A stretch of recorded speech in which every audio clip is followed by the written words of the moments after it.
Doo-doo-doo-doo.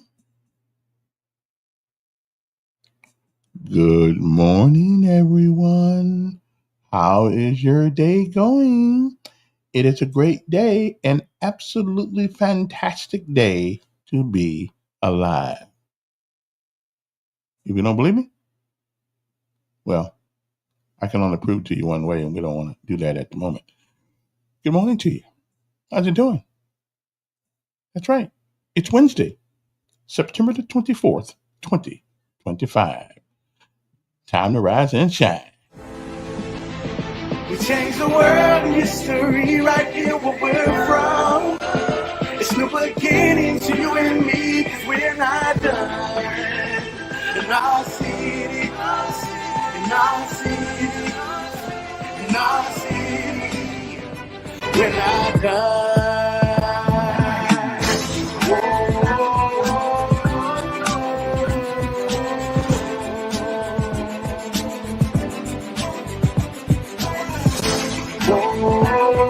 I appreciate that.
Okay, we're here. We're live. We're in person.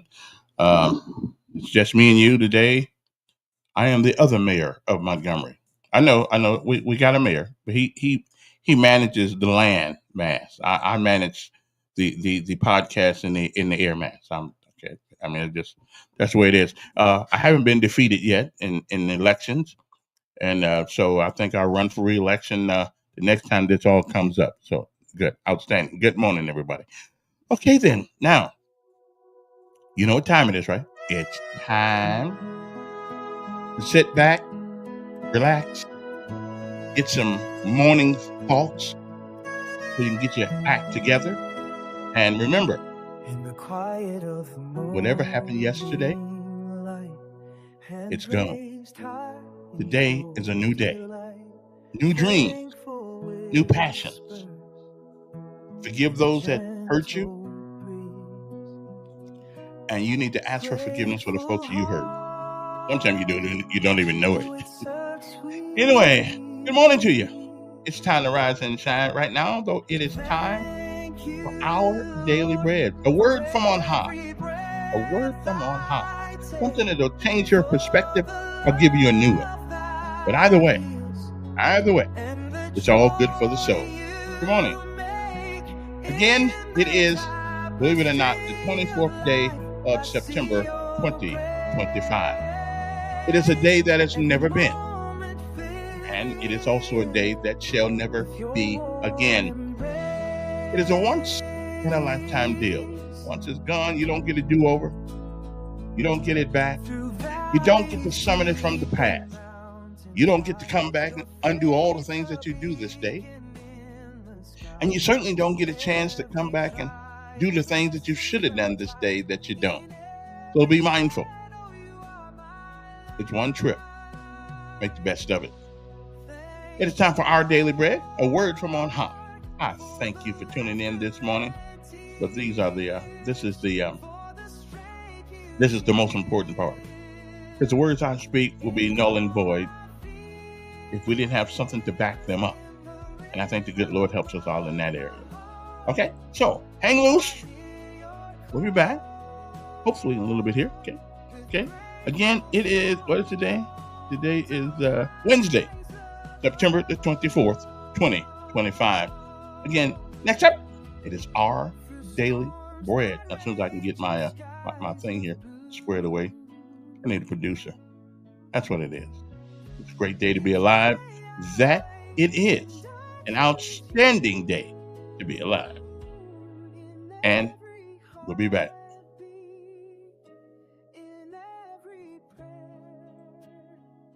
Oswald Chambers said, "Faith never knows where it is being led, but it loves and knows the one who is leading." Our Daily Bread. Today's encouragement from the Our Daily Bread devotional was written by Bill Crowder. Bill writes, "I grew up in the rebellious 1960s and turned my back on religion.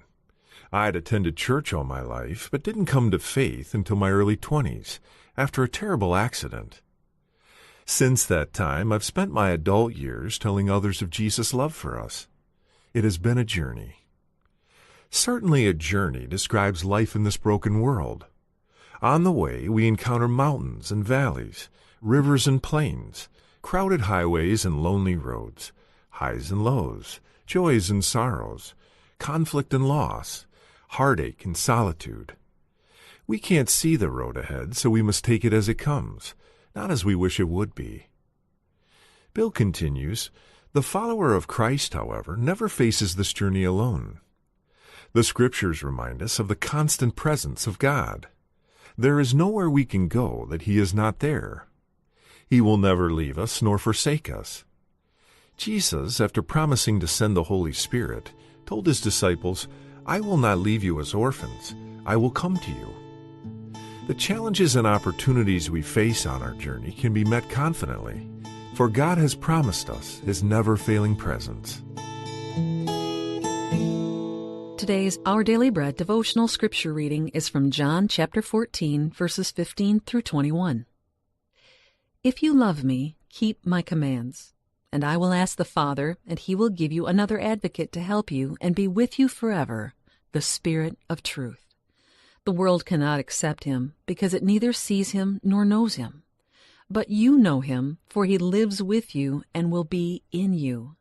I will not leave you as orphans. I will come to you. Before long, the world will not see me anymore, but you will see me. Because I live, you also will live. On that day, you will realize that I am in my Father, and you are in me, and I am in you. Whoever has my commands and keeps them is the one who loves me. The one who loves me will be loved by my Father, and I too will love them and show myself to them." That's today's scripture reading from John chapter 14, verses 15 through 21. Let's pray. Loving Lord, thank you that you not only know the path I take, you walk it with me. Help me to rely on your presence, help, and wisdom every day of my journey through life. In Jesus' name we pray. Amen. Amen. Outstanding. What a way to wake up in the morning. Aren't you glad you can Today's encouragement was provided by Our Daily Bread Ministries. All righty then. Aren't you glad you're here to hear that this morning? A word from on high. And now, we pay homage to all of our armed forces of these United States, Army, Navy, Air Force, Marine. And if you have a youngster out there that's in the military, we wish them well. We hope for all the blessings of God on them and that they remain safe. And if they are called to do anything, It is done all for the name of the good Lord, and it is done for righteous reasons. But there will come a time in life that you have to fight for things in your life, and it's a good thing. I'm proud to be in a country where we're in my own son, where we are willing to still fight for what we feel is right.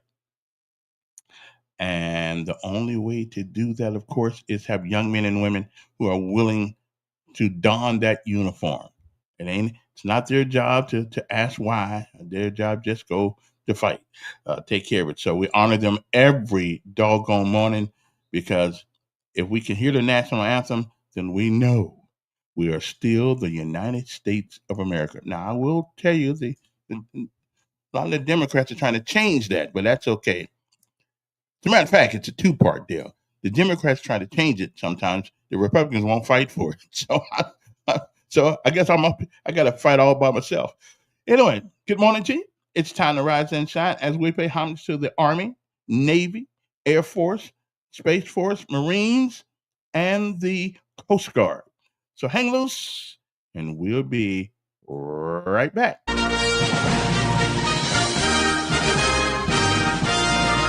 Over hill, over dale, we will hit the dusty trail, and those caissons go rolling along.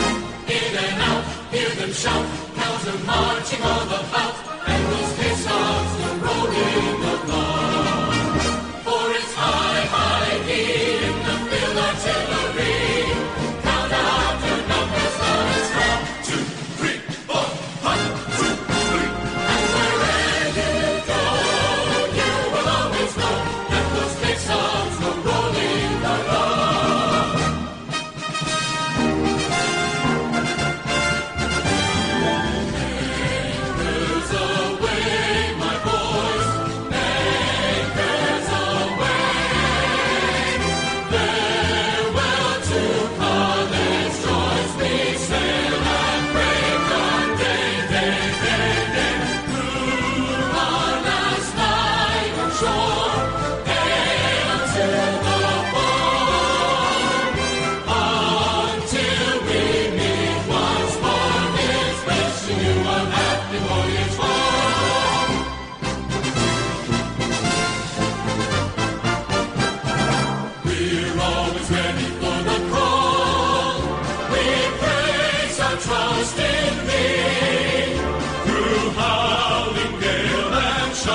work talking about based on that.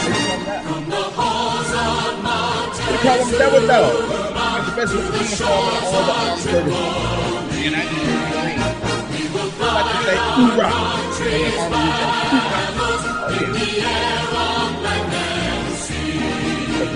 as far as that being goes.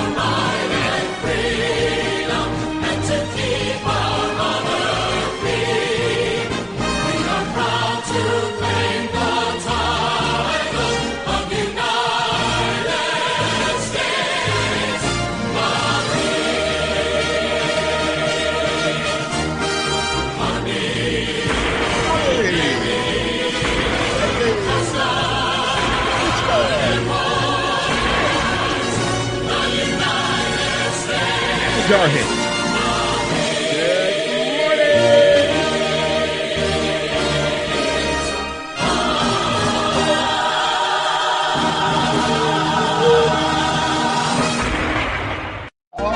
Already then. How's everybody doing this morning? I'm doing pretty good. Any day above ground's a good day. So I won't complain. And even when human beings are fickle people. I know God sometimes gets kind of tired of us. If the sun comes out, we say we want rain. If it starts raining, we say we want sun. I mean, I don't really think we really know sometimes what we want. If we're tall, we want to be a little shorter. If we're short, we want to be a little taller. Okay. But I found out there's an advantage to being short. Okay. Because in high school, in my high school, there's a fence on Twinkingham. If you're from South Bend, Indiana, you know exactly what I'm talking about. At John Adams, there's a hole in the fence that I knew where it was. Okay, and I knew that I wanted a few people that could get through that hole. So when I go talk smack to the big guys, oh yeah, I will whoop your butt. Well, they knew that I wasn't gonna whoop anybody. So they're trying to figure out, is he crazy? Why is he talking to us that way? And they never figured it out. Then they started chasing me. Okay, I was faster because I had less to carry, right? So I was faster. So I would run to a certain spot in the fence around the school that I knew that I'd be the only one to get through there. So, now the next day, I will admit to you that I had to duck some classes every once in a while to make sure that they didn't see me while they were still mad. But that's okay. I made it through that. I made it through that. I made it through that. So we're good. Okay.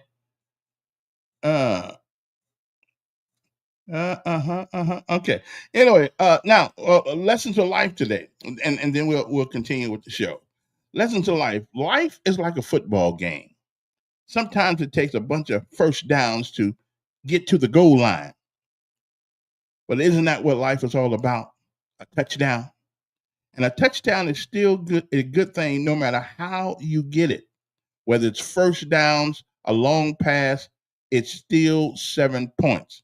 Sometimes it is the trip down the field that shows us what we're made out of. So now you want you to think that. Somebody said that boiling water hardens the egg but softens the potato. It's the same water because it ain't the water.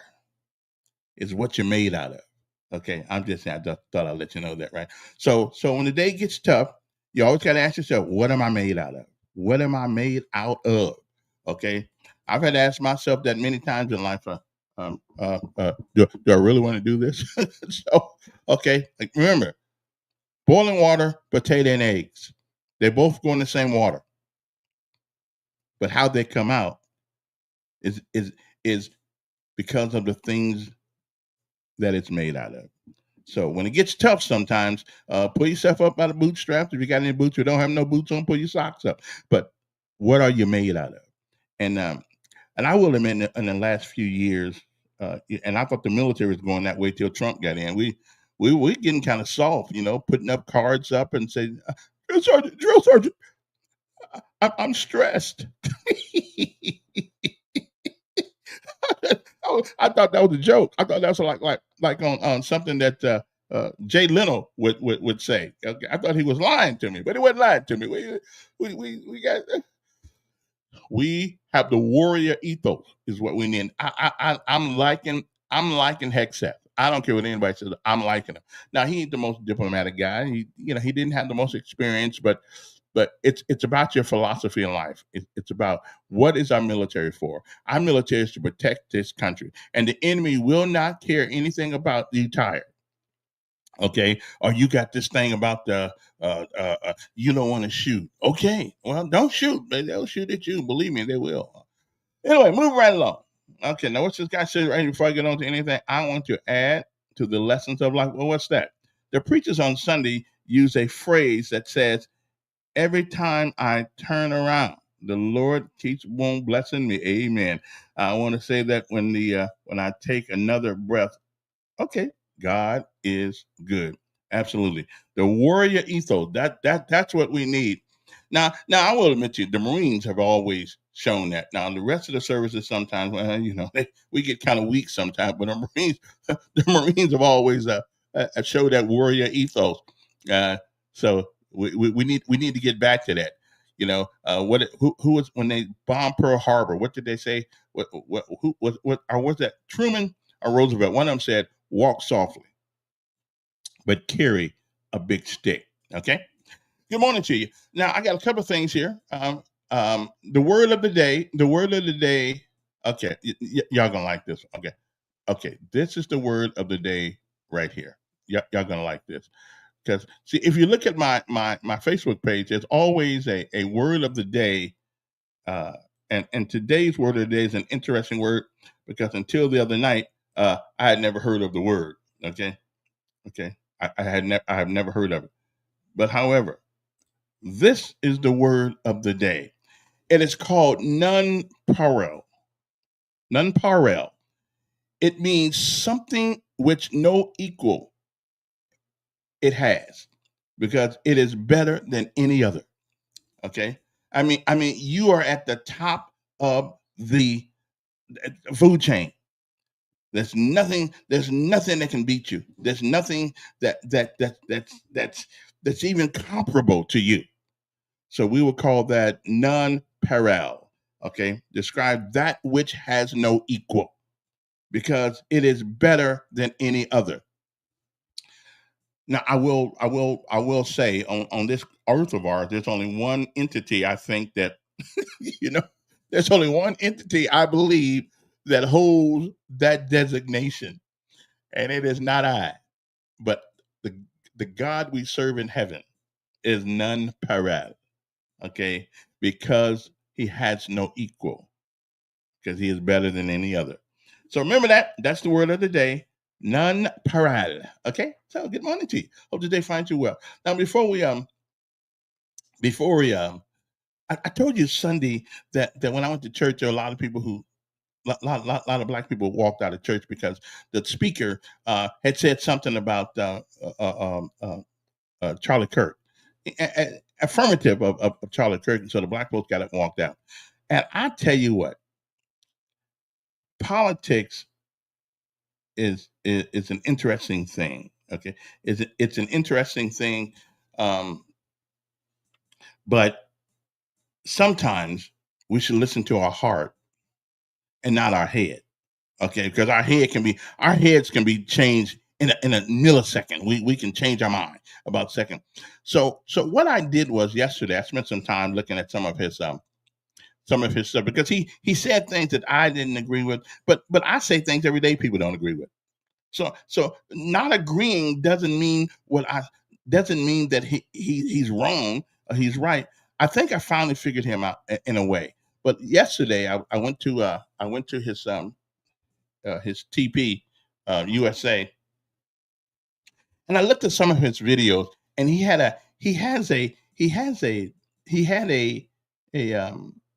a style, as it were, about himself. It is not that he didn't like he didn't like certain government systems in order to reconcile the past with the present. He didn't like good government. And listen, and I got to tell you, I, I don't I find I found I don't find what he said offensive. But I object to some of the things he says. But as a whole, though, yeah, what the guy says was right on point. Um, but he didn't like the remedy that the government, by forcing people. Let's just take. I mean, listen. Let's be honest. Let's be honest. Let's just take forced segregation. Let's take making people go places, live places that they didn't want to live. Integration. There's some black folks will tell you that it didn't really help. All it did was show the distinct differences in the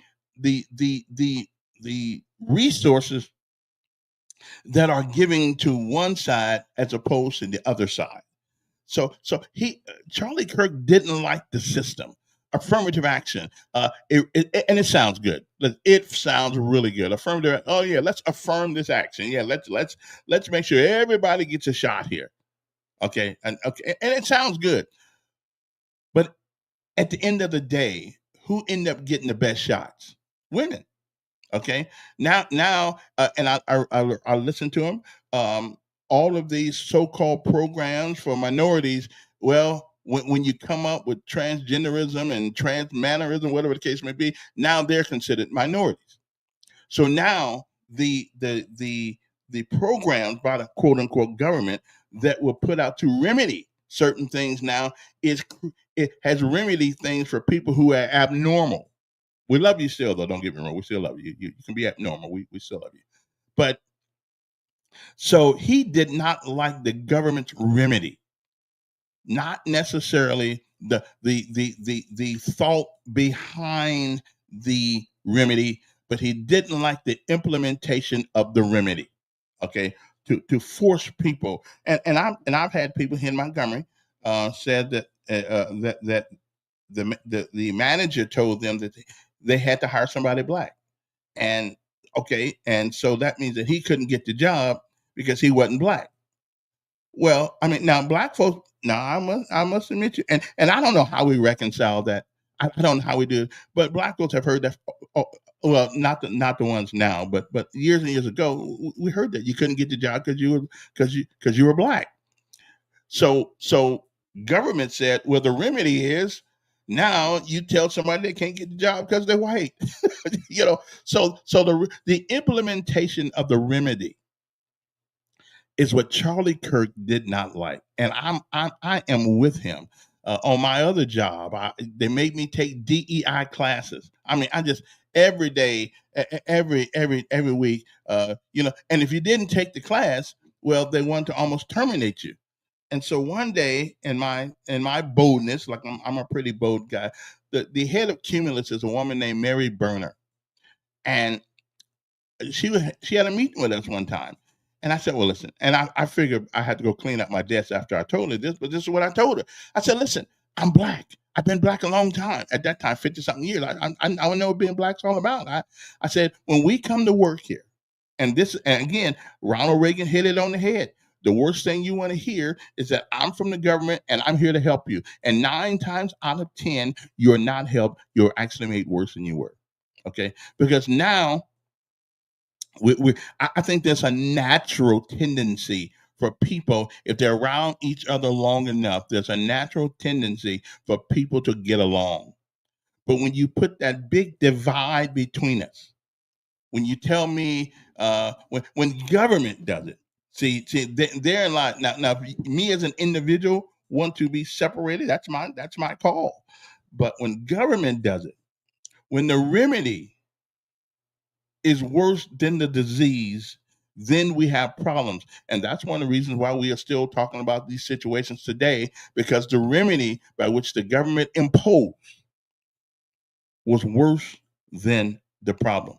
I mean, I got a saying, some people like okra and some people don't. I don't like okra, but it doesn't make the okra bad. The okra is still okra. I don't know who can eat it, but some people do. And so it is not that the intent was not good. It was. It's good. But how we relay the remedy for problems. Let's put it this way: your kid gets smart with you. You put them down. You put them in the basement, and to give them some discipline. You make them stay down there for a week. No lights, no nothing, and you give him a bucket to do his business in, right? Wouldn't you call that a little bit overkill?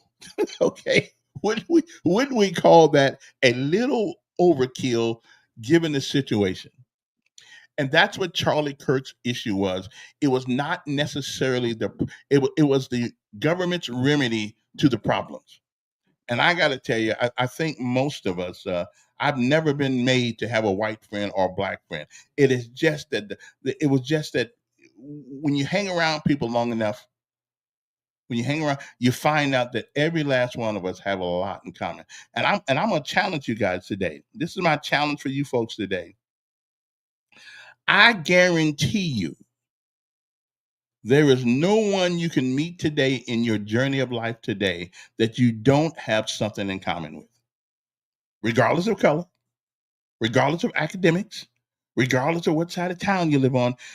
Everybody you meet on this day, you have something in common with. And once we figure out what those commonalities are, then we can begin the discussion. Okay, I guarantee. I will bet $100 that everybody you meet, you have something in common with.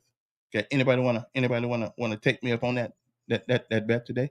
Okay, I mean, see the number right there. You can call me because I'm right. I am 100%. No. I am 1,000% correct. Every last one. You could be in Mississippi. I could be in Alabama. We can meet at the airport, and if we talk for a second, we all have something in common. So Sunday, I was really perturbed by what some of those folks did. It just absolutely perturbed me walking out of church because. And what kind of Christian are you? I mean, seriously, a Christian. It's not just to talk about being one, and we're none of us are perfect. We all got our issues, but really, the fundamental thing about being Christian is forgiving one another and understanding that we're different, but yet we're the same. I mean, I just and most black people didn't even know who Charlie Kirk was.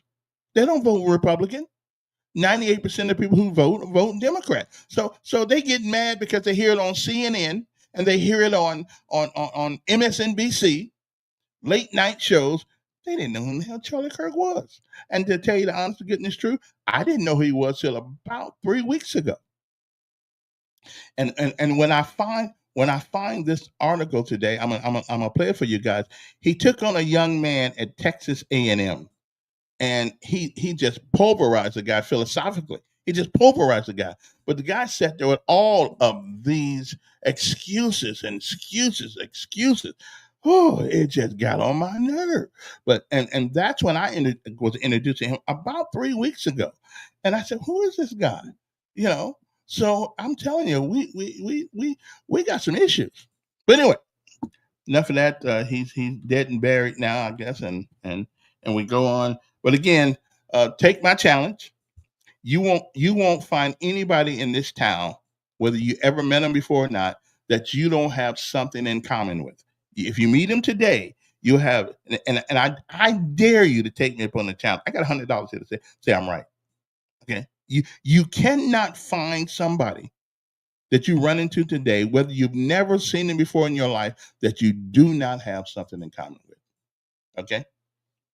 That's what I'm saying. Oh, and one more thing. I was going through some of his reels, and you know what? This man Charlie took a white man apart one day because he he was a racist. I mean, he was an absolute racist. And now here's one more thing too.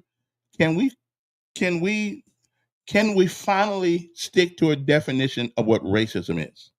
I know it gets changed depending on who's in the White House. Depending, So we need to come up with a universal definition of what a racist is. That's what we need to do. And then therefore, because we don't like somebody, we don't have to call them a racist anymore. We can say we just don't like them. Okay. So y'all let me know what you think. You can write it in my comments. What is the definition? So I know the definition of racist, but we change it every 5 years or so. Every 4 years, when depending on who's in the White House, it goes back to what it used to be. Then it goes further than what it used to be. Depending on who's in the White House, depending on the temperature of the country. So I just want to let you know that. So just let me know. If anybody wants, what's the definition in 2025? So what is the definition of racism in 2025? Because it keeps changing, brother. you know, I don't know. I really don't know what it is. Uh, he was talking to somebody the other day, and we talking about anchor babies. Well, and Trump said this, and Trump was right about this. The 14th Amendment, 15th Amendment, one of those amendments. It was not about allowing people to come to America, drop a baby, and get all the benefits of citizenship. It was never like that. It was about black folks who were screwed, glued, and tattooed, and so they would get the same rights as everybody else that comes here as an immigrant or whatever the case may be. But it was to make sure that black folks had the right and the freedoms of citizenship. Okay. It wasn't so you can just run across the Rio Grande or wherever and drop a baby and then say, "Hey, I get to stay in America." There is no other country in the world where anybody does that. Now, I do think that people ought to enjoy humanitarian comforts. You treat the sick, you feed the hungry, and you try to heal the sick. But that don't mean that you get to come over here at any time you want to and just take over. Now, the reason I have a problem with our immigration system right now, because now we're going around locking people up who we said, come on. You know, when Biden was in the White House, he said, come on. So that's what they did. They came on. Good morning. Morning, Sergeant Elkins. Morning. I have a question. You say you was going through some of Mr. Kirk's reels on TP, right? And you saw him taking apart a person that was a racist, right? And then you immediately followed that and said that the definition of racist has been convoluted, basically. And it has been. So what made you determine that the person Mr. Kirk took apart was a racist? Because of what he said. He said, Kirk asked him, is that in the Constitution of the United States? Okay. Something negative the guy says. He says, well, no, it isn't. He said, well, if it's not in the Constitution of the United States, he said, America, well, here's what he said. He said, America was built, and this is what not Kirk, the man he was talking to said, America was built for white men of good stock. Okay. And Charlie looked at the guy like he was from what? Where is that in the Constitution of the United States? He said, well, it's not there. So how dare you say that? And he kicked the guy off his platform. I said, so evidently Charlie don't mind black folks being here either. But no, but what you just said, Kevin, he said, according to you now, you telling the story, he said America was built for white men of good stock. That's what the guy, that's right. That was so wait a minute. No. Then that means he was talking to. That not Charlie. I know. Yeah. I know. I'm following you. Okay. But then that means he excluded white women too, right? But brother, listen, we didn't have nothing to do with the white women. The white men. But I'm saying the gentleman Mr. Kirk was talking to, if he said America was only meant for white men of good stock, that means he excluded white women. Well, he may have. I don't know. Well, no, not that he may have. If you said that the statement he made, right, was, but they didn't give America must. Right, he said that the time America was built, and let's face it, women didn't get the right to vote till 1922. I understand, but that statement, I'm going by your definition. Right. Not only did he say that it wasn't meant for African Americans, but that meant that it wasn't meant for women. Right, maybe not then. I don't know. But I'm just saying, so when you talk about the definition of a racist, so because he said that, and I'm just trying to get to your definition, because that meant that women, so did that make him a sexist as well? I think it would.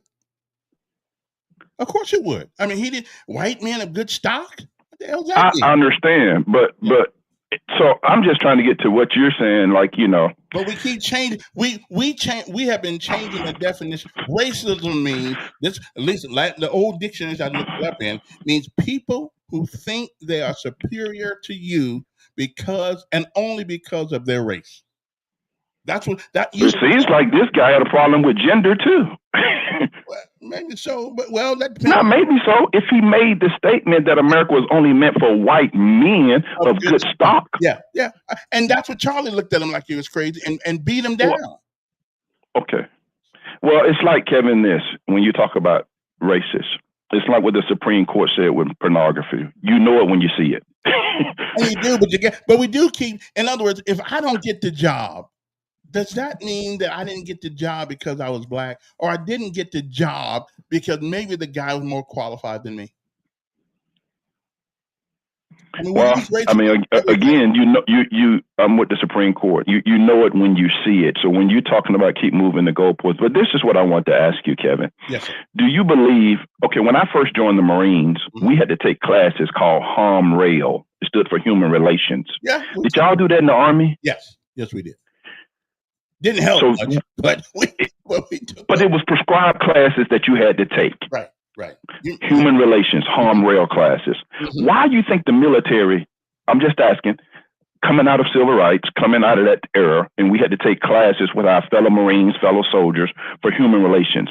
There was a time that was needed. Why do you feel that the military had to have soldiers and Marines take human relations classes, HUM-RAIL? Because all the folks in the military, you know this better than I do, are from the civilian world.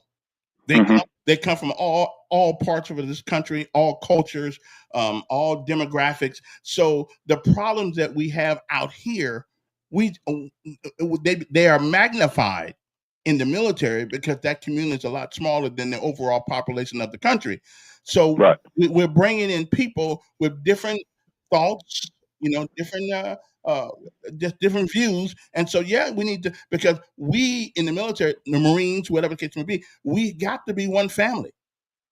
So listening to that means that even though we all attended basic training, we all drunk the same water, went through the same mud, sweat together. Even though we went through basic training and we were one unit, when we got to our permanent party, we still needed to be developed as individuals. Yes, we did. Yeah, we did. I mean, I thought my name when I got to Fort Lewis, I thought my middle name was the N word. But fast forward now, 20, 30, 40 years later, you don't have to take those classes. They've done away with those classes. There are no more HUM-RAIL classes today. Yeah, I don't know if they still have any human relations classes. I'm telling you that they don't. Yeah. Why not? Because I think, again, sometimes the government's remedy is worse than the disease. And you can't make people like each other because you tell them to.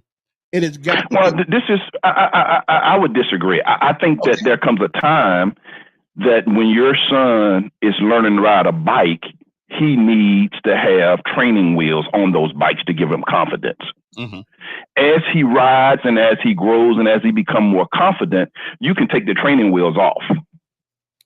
Doesn't mean that the remedy you had was wrong. It just means that as he matures and get confidence, he no longer needs that.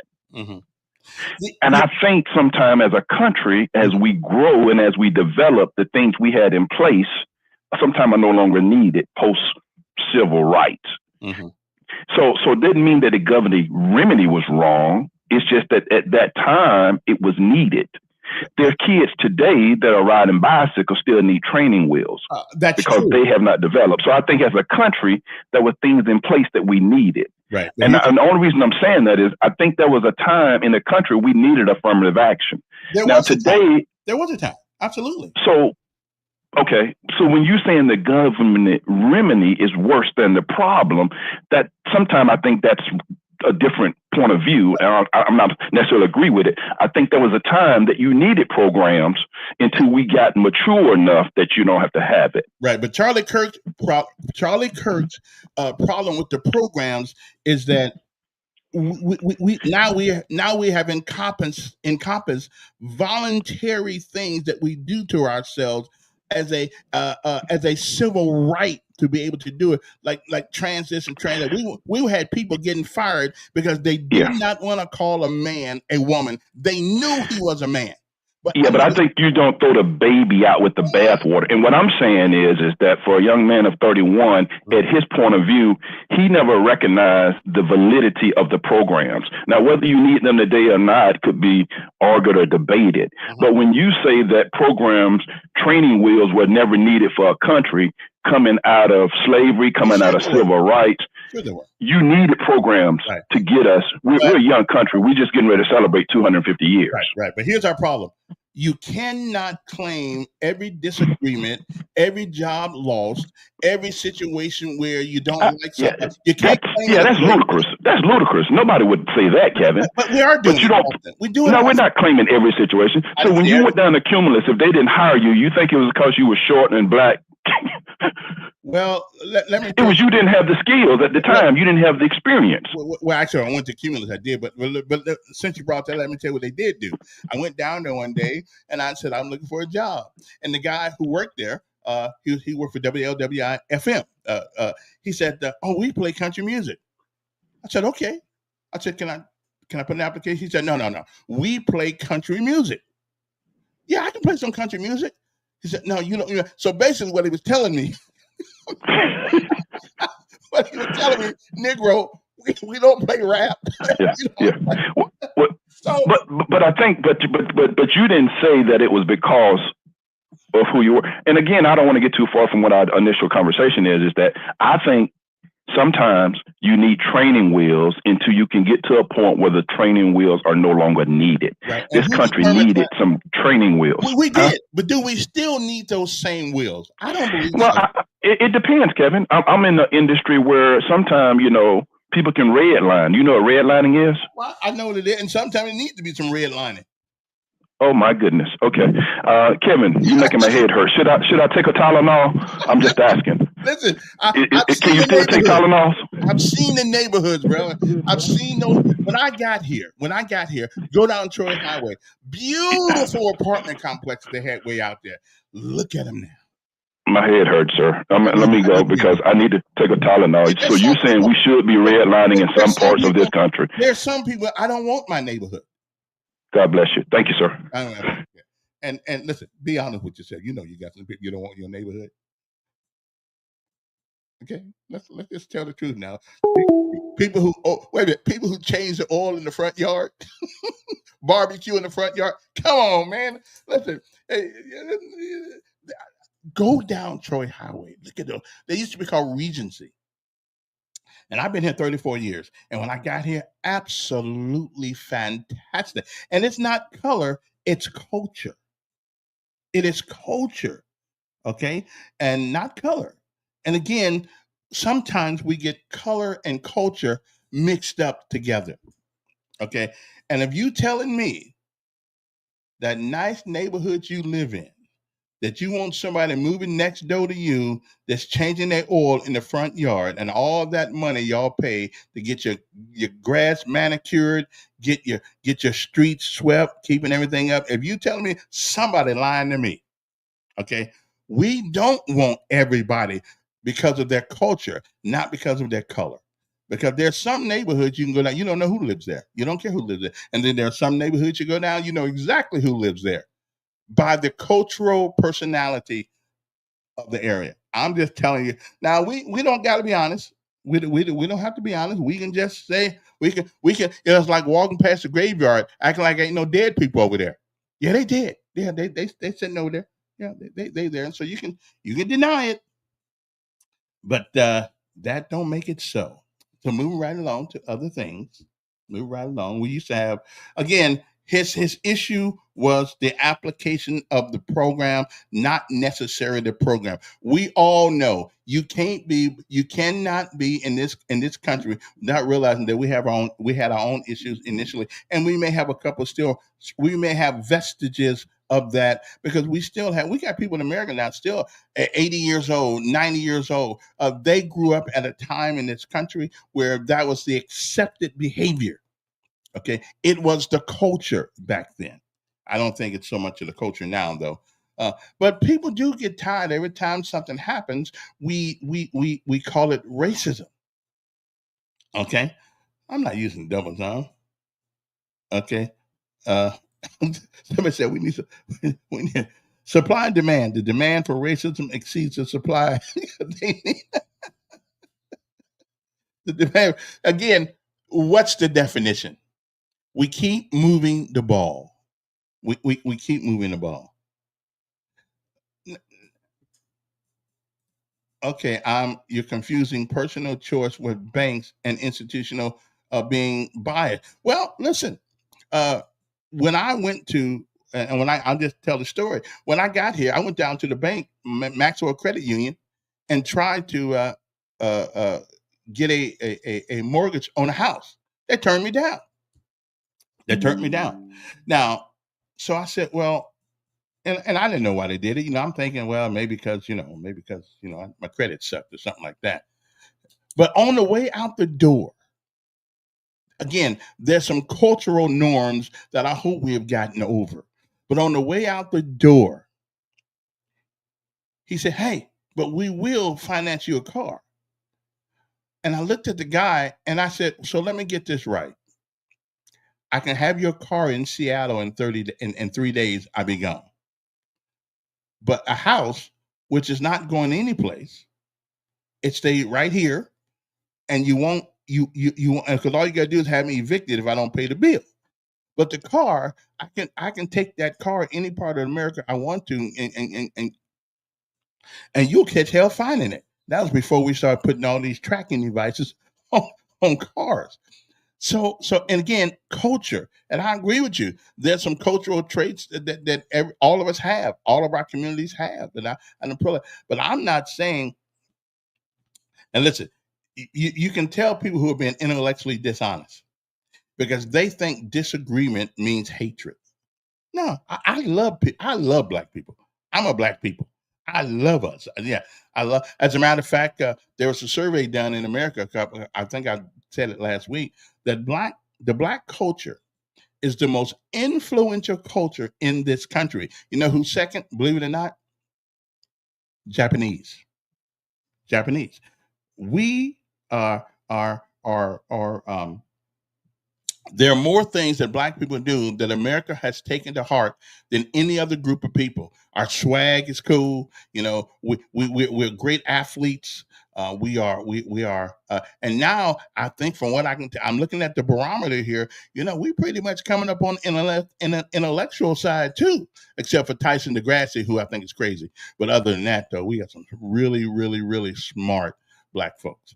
Okay, so we're coming up, but the culture, and it's almost like we're going backwards. We are not expecting as much from our kids in public school because they're predominantly black, and we make excuses for their behavior as opposed to expecting more, like this program I was telling you about yesterday about the Rosenthal Pygmalion study in 1964 and 1968 and 1965 to 1968. So we know, we know, we know, oh, we know that high expectations will produce a better result. The bank's credit score discrimination. Let me look at this now. And insurance companies, which I found out lately is not supposed to look at your credit score but they do. They use it. When I got here, I went to Alpha Insurance. They wouldn't give a brother no insurance. They said because your credit score was jacked up. I said, yeah, but if I pay you, I'm covered. If I don't pay you, I'm not covered. So insurance companies. Now I don't know if it's true or not, but what I've been, because there's so many lies on the internet, you don't know what's true or not. You don't even know. But they told me that you're not supposed to. When you get insurance for a car, the only thing they should know is the make and model of the car. Okay, that's what they're insuring. They're not insuring who you didn't pay. Okay, so and Alpha Insurance, and I never went back to Alpha. Now that I'm in a position where I can, afford a little bit of insurance, now I'm getting insurance broke. But anyway, so that's what again. So we keep changing the metrics. We keep changing the definitions of what racism is. Disagreement. Now listen to me very well. Disagreement is not racism. Okay. Disagreement is not racism. We may disagree. I don't disagree with you because of your race. I disagree with you because of your mental attitude. I disagree with you because your thought process is wrong, in my opinion. And that doesn't make you wrong. That just means I don't agree with you. That's all. That's all that means. Okay. And then I love this one. Self-hatred. What a bunch of sap. Yeah, really? Really, I hate myself. I'm not going around here killing black folks. Other black folks are killing black folks. So do they hate themselves too? Give me a break. Listen, come on, come on, come on, come on, come on. If you're gonna argue with me, give me something to argue about. Give me some reason and logic in your argument here. Come on, yeah. Self hatred. Give me a break. Um, I love myself, as a matter of fact. I love myself too much sometimes, as a matter of fact.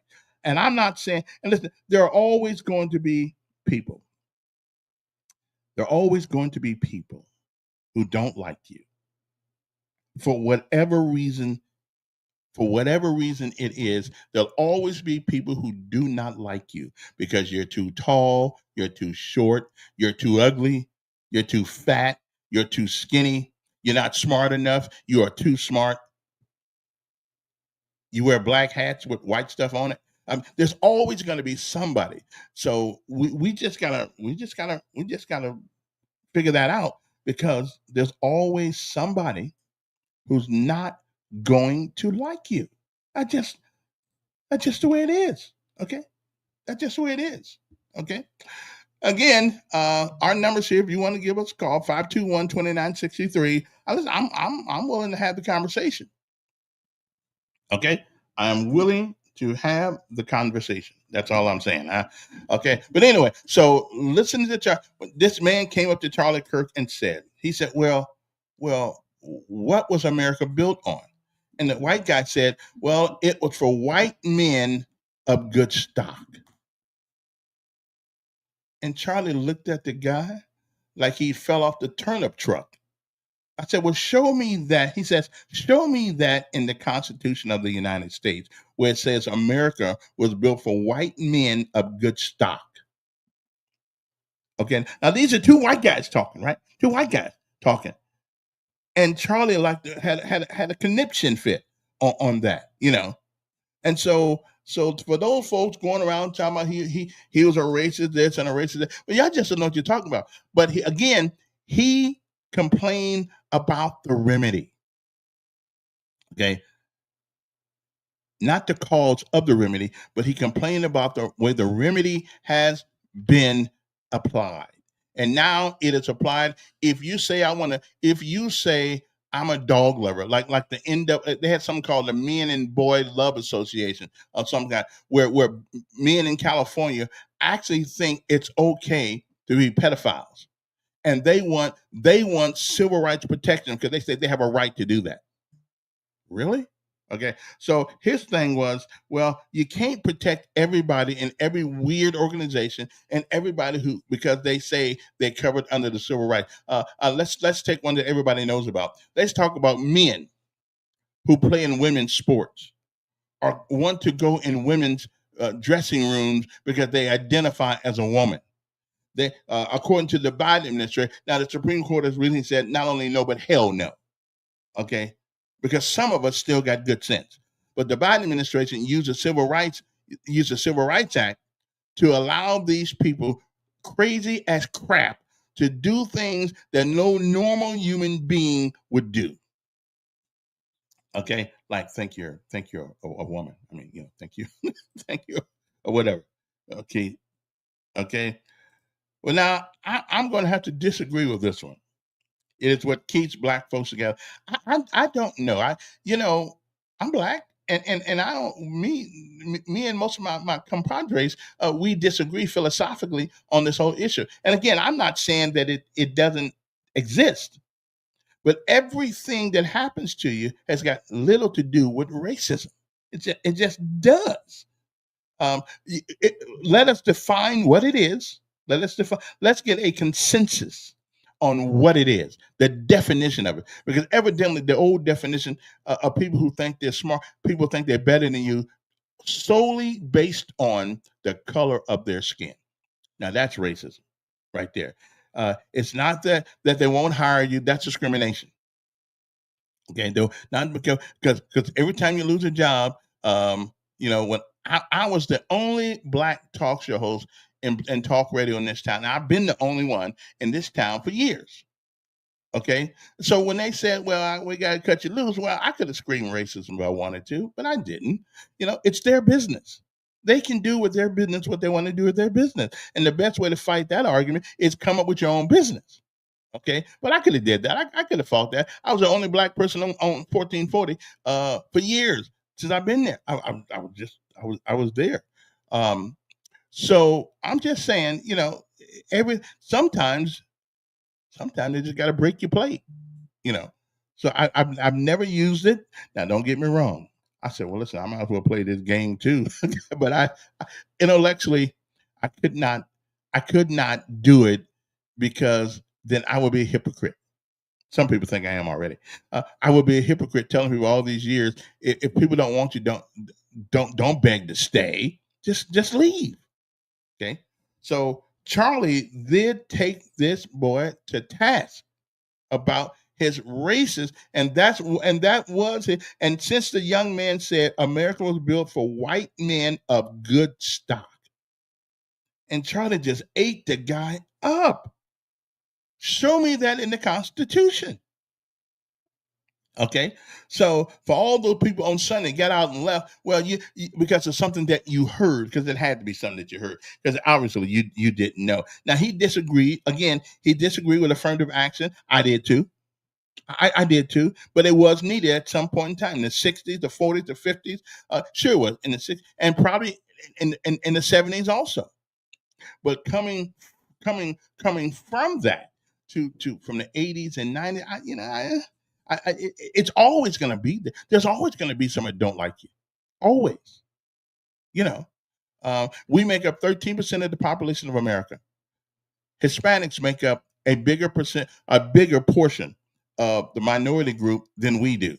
So whatever status we had as a minority is surely shrinking because we all vote the same. 98% of us who vote for one party. So the Democrats don't have to do anything for you because they already got you. The Republicans won't do anything for you because they know that the Democrats got you.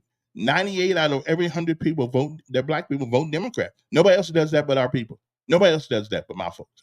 That's it. Yeah, I say my folks because I'm one of y'all. Y'all may not claim me, but I am.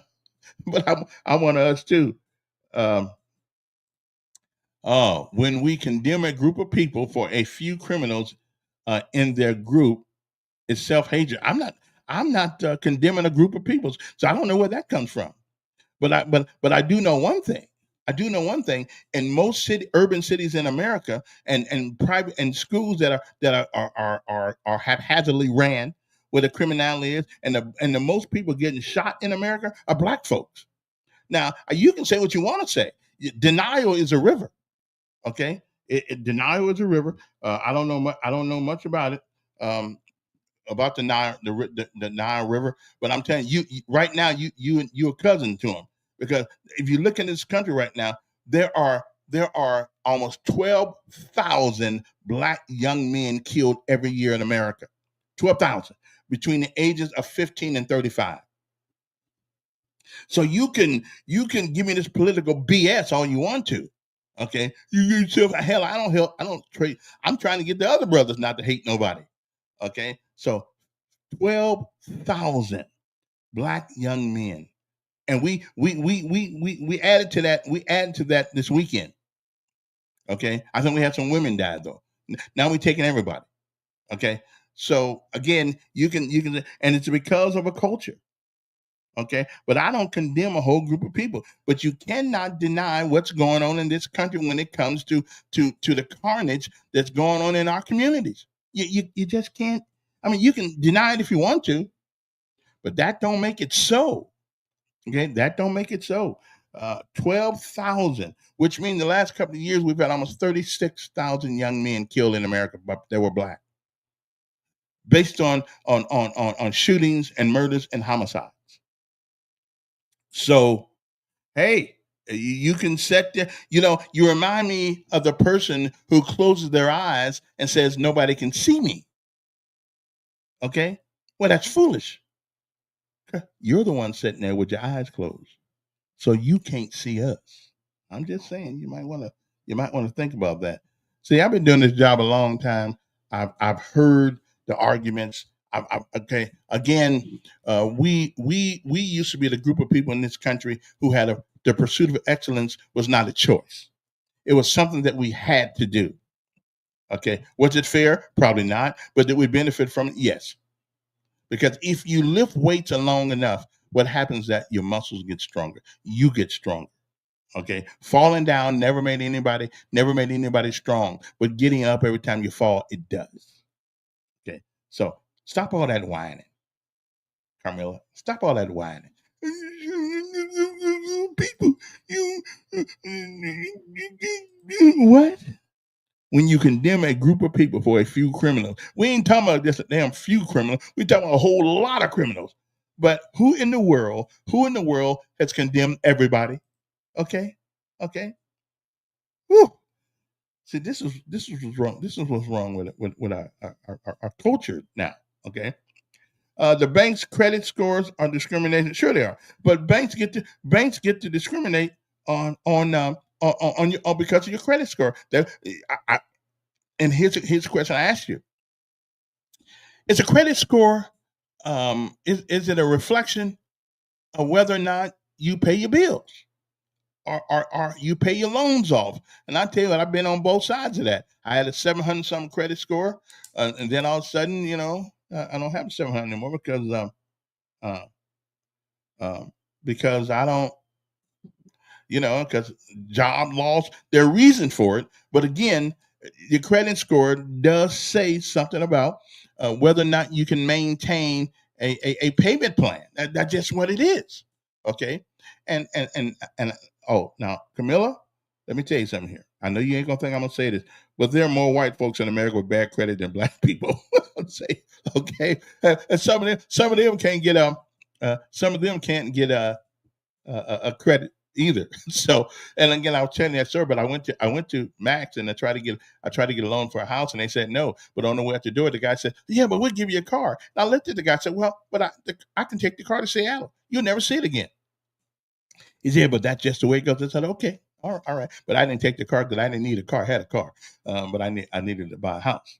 Okay, so I'm not condemning anybody. Let me see here now. Affirmative action and DEI doesn't judge people on their marriage. That's true. But if I'm going to be intellectually honest, Greg, these programs came about because people weren't being judged on their marriage in a fair way. So I'm not saying, like Willie said, listen, we needed initially we needed these programs. I didn't really like it because what it did was it gave people a reason to question my abilities. Okay, and I think the military is probably one of the few places where we didn't really have to put up with that. These are the courses you need to take. These are the proficiency scores that you need to get. And if you get the proficiency scores and you get the books and you learn this, then you're gonna get promoted. You go on the list. So but civilian world, we still got some issues there. We still got people who are probably being discriminated against on. But is it because of color, or is it because of culture, or personality? I think probably a combination of all three. So and you're not going to stop it. You're just not going to stop people from not liking people. Okay. Okay.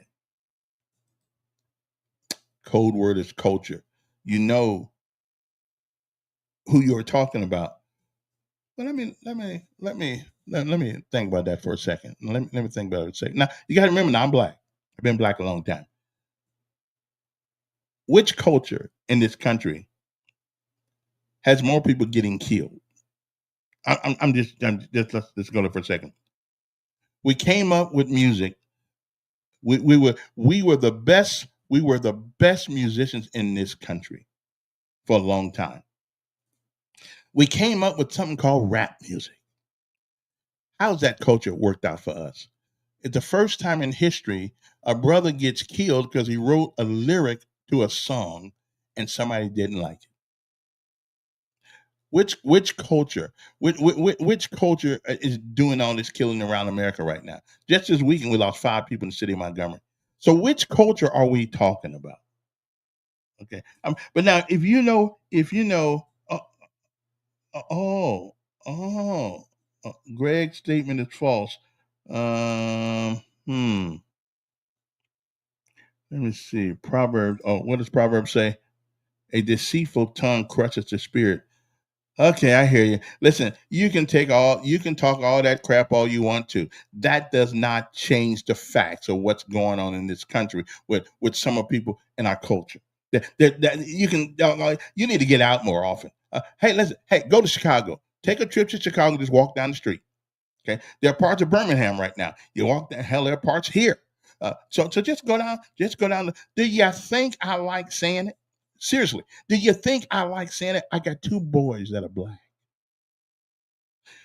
and the daddy is black.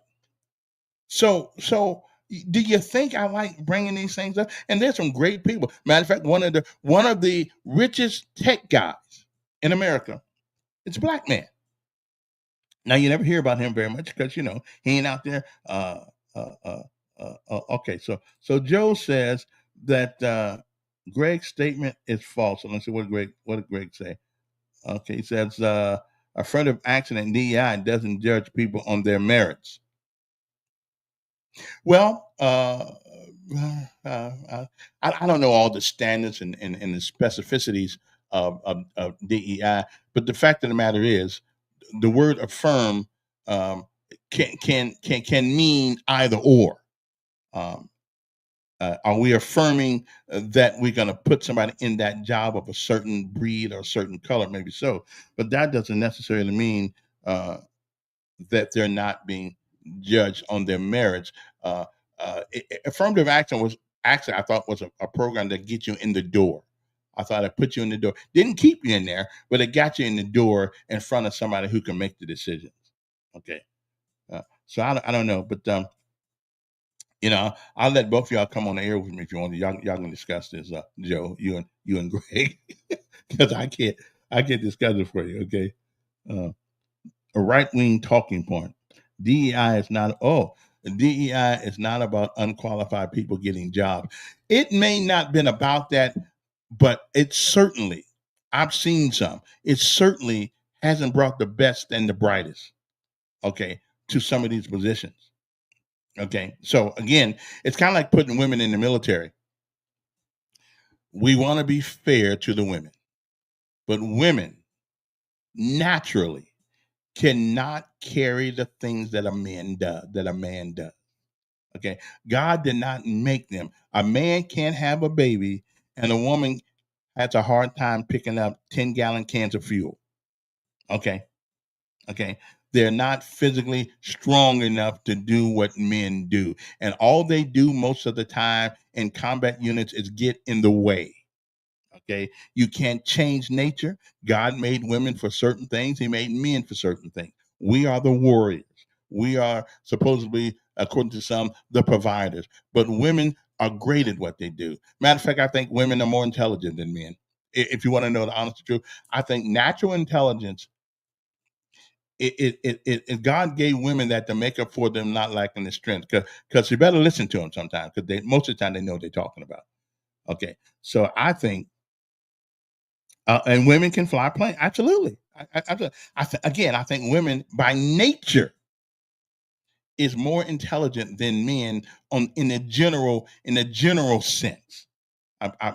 But they get these emotions mixed up and things, then all intelligence goes out the window. Especially a certain time of the month. So we just have to we just got to deal with both sides of them. Anyway, move right along. Right wing talking point. Drake wants. What did Drake say?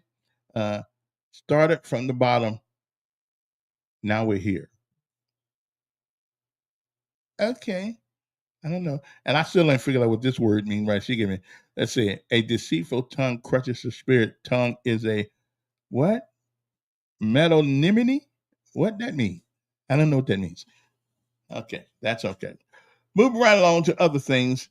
There's something else happened yesterday in Alabama. that I wanted to ask you guys about today, unless y'all want to still stay on this subject. But I wanted to ask you about there's a man that's getting ready to be he was sentenced to the gas chamber or whatever, Big Yellow Mama, whatever they're going to do it. A guy named Jeffrey West, near 30 years ago, he killed somebody, and he's scheduled to be executed tomorrow on September. September. Yeah, tomorrow, Thursday, September 25th, and Friday on the 26th. Just in case that don't work out. The people's relative, the person he killed, their relatives are asking the governor to commute that death sentence. My question to you guys is, should the relatives of the victim be able to ask that of the court? And the governor has responded by saying, well, I got a duty to follow the law. But if in fact you can change nature, I don't think you can change nature, my friend. You can mess with it, but nature will win every time. But let me get back to this. If somebody killed my child and they got to him before I did, and he's in jail, but I have a change of heart. I said, no, Governor, I don't want you to kill the man, because then we got somebody else died. Should the governor listen to the people who were harmed and say, hey, listen, this won't bring them back. The man made a terrible mistake. This will not bring our person. By killing him, now we take somebody from two families. What say you? I kind of think that should carry some weight. If the people who were harmed say, at some point we'll all meet again, and at some point, everybody's going to pay for what we do one way or the other. So I think the governor should listen to these people. Okay. He said, it is a commandment to forgive. It's a hard one to do, but the Lord says do it. He also says, moving forward, I would like a relationship with Jeffrey West's family from here out. Okay. He said, I don't want the man to die. I just think that's commendable for the family. And I think the governor should listen to it. Yeah. I think you just, we just have, sooner or later, everybody dies. Sooner or later, everybody dies. So it's not like he gets a pass to live forever. Everybody dies at some point. So I don't know. So what say you guys? I just think that the family should be listened to here.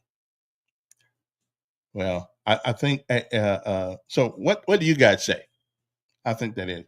Anyway, I have to go get me my glass of milk right quick. So I got to get a glass of milk this time on. So I want y'all to think about that for a second, and I'll be right back.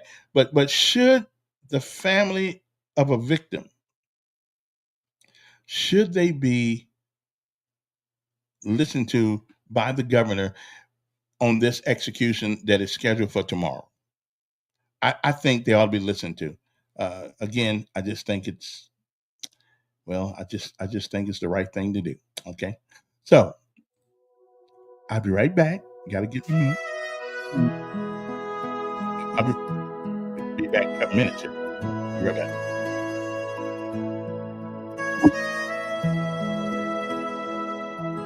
In the quiet of the morning light, hands raised high in pure delight, thankful whispers in a gentle breeze, grateful heart with such sweet ease.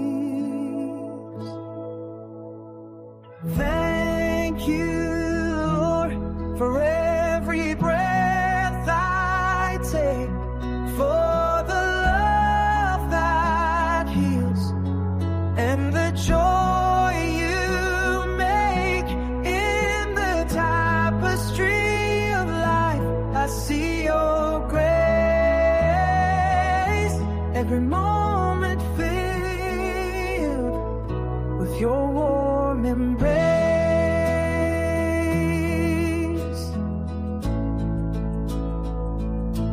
through valleys deep and mountains high. Your faith a beacon in the sky. Every trial with lessons wrapped tight. Okay, we're back. Every shadow you are my light. Okay, let's kill that. Now, just in case you guys want to know, okay, see what this is? This is Sprite, okay, sugar free, okay, Sprite, sugar free. It's sugar free. It ain't got no sugar in it. Guys, I want you to know because I'm not supposed to drink sodas with sugar in it. Okay. The numbers here. If you want to give us a call, you can't change nature. You can mess with it, but you can't change it. So anyway, so nobody wants to comment on the family, huh? Who wants the governor to commute the death sentence to a life sentence? Um, I'm with the family. I think killing somebody else. Absolutely. Yeah. I mean, it doesn't hurt anybody to let somebody live.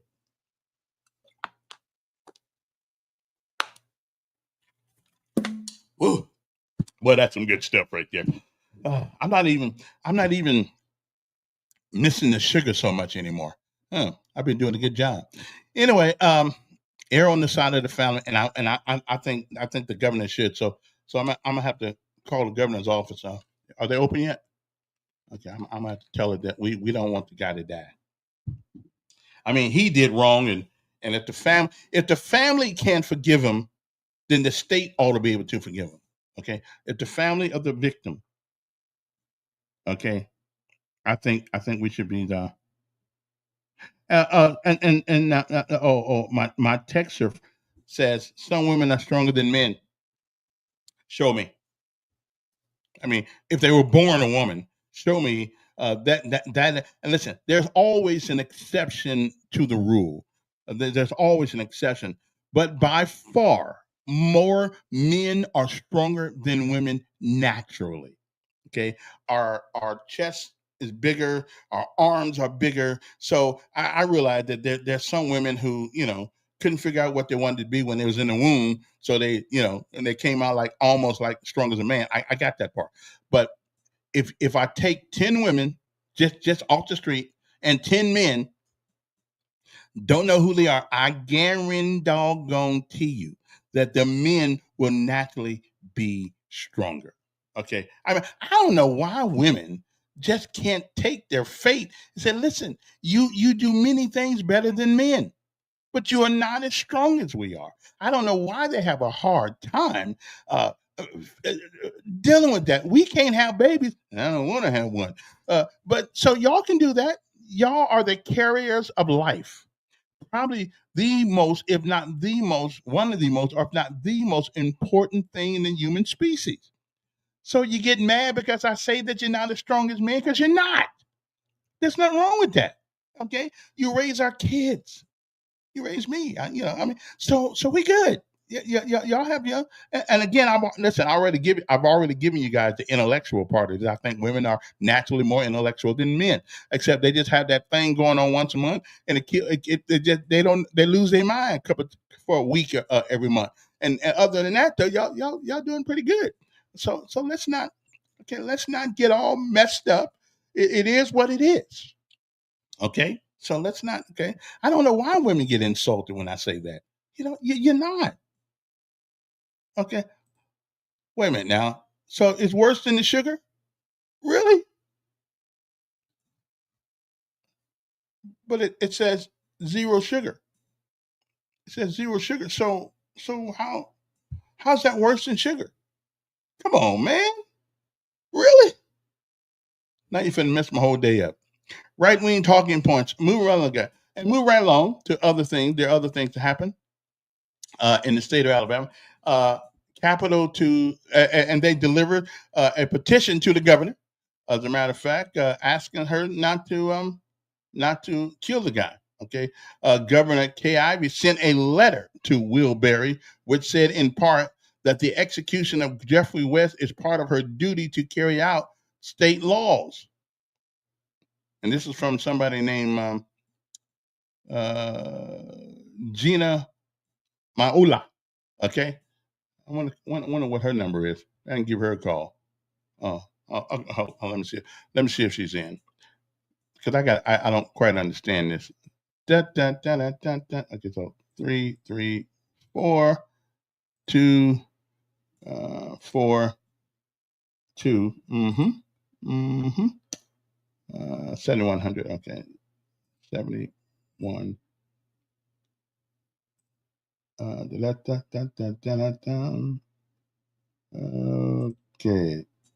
7100. Okay, is that 7100? Yeah, it is 7100, right? Okay, 242 7100. Okay, let me just read some. Okay, I'm just gonna try it. What's her name anyway? Hey, I'm looking for your communications person. Her name is let me see, what is her name? Mayola? Yes, Gina. Let me get you down to their office. Give me 1 second. Okay then. Bernard Blues and Barbecue is September 6th through 7th in Coleman. Governor's press office. Hey, is this Miss Mayola? I'm sorry, can you repeat that? My phone cut out. Yeah, I'm looking for the press. Mayola. Oh, what is her name? Gina? Yeah, I guess that's who that is. Yeah.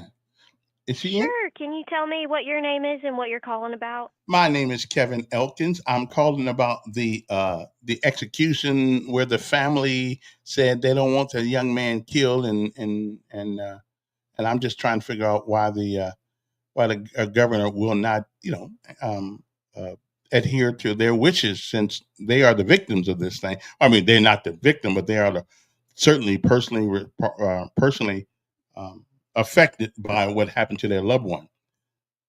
Yeah, Kevin, and can you let me know what news outlet you're with? I'm with Decisions. It's a podcast, Decisions 2.0 here in Montgomery.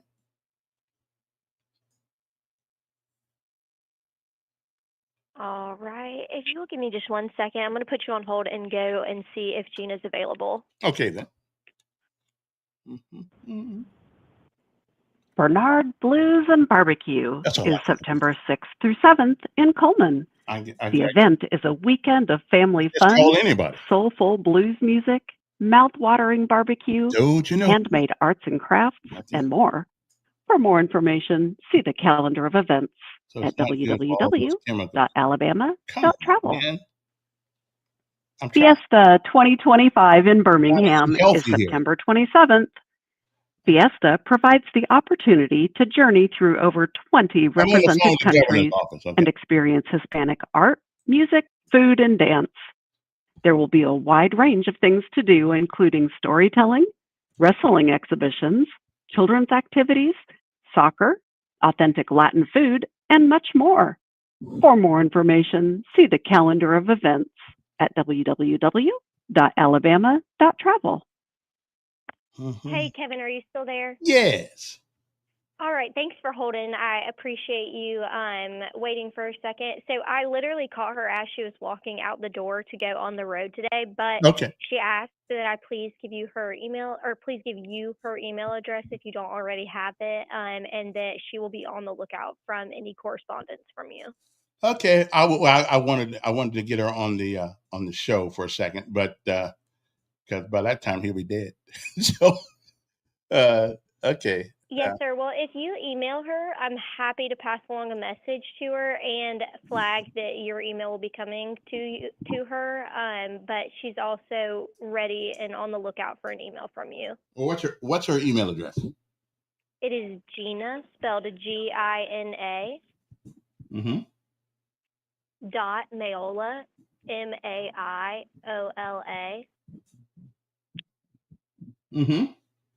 At Governor, spelled out. Yeah. G-O-V what? Dot Spelled Governor. Governor. Okay. Dot Alabama, spelled out. Okay. Well, that's a long email address. Okay. Okay. And So Kevin, I got. like I said. No, go ahead. No, Gina dot Mayola at Governor sept.alabama.gov. Yes, that is Okay. correct. And as I said, Kevin, she is on the lookout from an email from you now. Okay. Well, thank you very much. Appreciate it. Yeah, absolutely. Have a good. And listen, Sir? how often do you see the governor? Sir, I'm not in a position to speak on that, but as I Oh, said, okay then. Gina is on the lookout from an email from you, and if we can be of further assistance, just Okay. include it in that Oh, I was just email, wondering and if we you are ever get happy to. to help. Yeah, I was just wondering if you ever get to see her. That's all. I never get to see her. Yes, sir, I do. Okay, then that's all I was wondering. Okay, nothing secret about that. Now Anyway, thank you very much. Yes, sir. Have a good one. Hmm. I mean, all of you get to see the governor. I mean, it's not a secret. I mean, come on, you work up there. Give me a break. Anyway, moving right along. Well, I tried. I tried. I tried. Couldn't get anybody on the phone. It's not good. All those now that I'm drinking sugar free, now they tell me they ain't good either. Come on, y'all got to make my mind up now. The doctor tell me don't drink the sugar. You tell me that not drinking the sugar is worse for me than drinking the sugar. So who's right and who's wrong around here? Okay. Anyway, but I'm going to send her later. I'm going to send her a email, but I don't really want to. I ain't in the email business now. Oh, here's one right here. Okay, move right along. What does this guy says? White women in the workforce are substantially connected to affirmative action programs, and many of those women were easily qualified to do their job. Okay, so what's wrong with that? I mean, what's wrong with that? I don't see the negativity in that. Good morning, Michelle. I still can't pronounce your last name. I don't know. Yeah, I know it's I know it's a waste of time.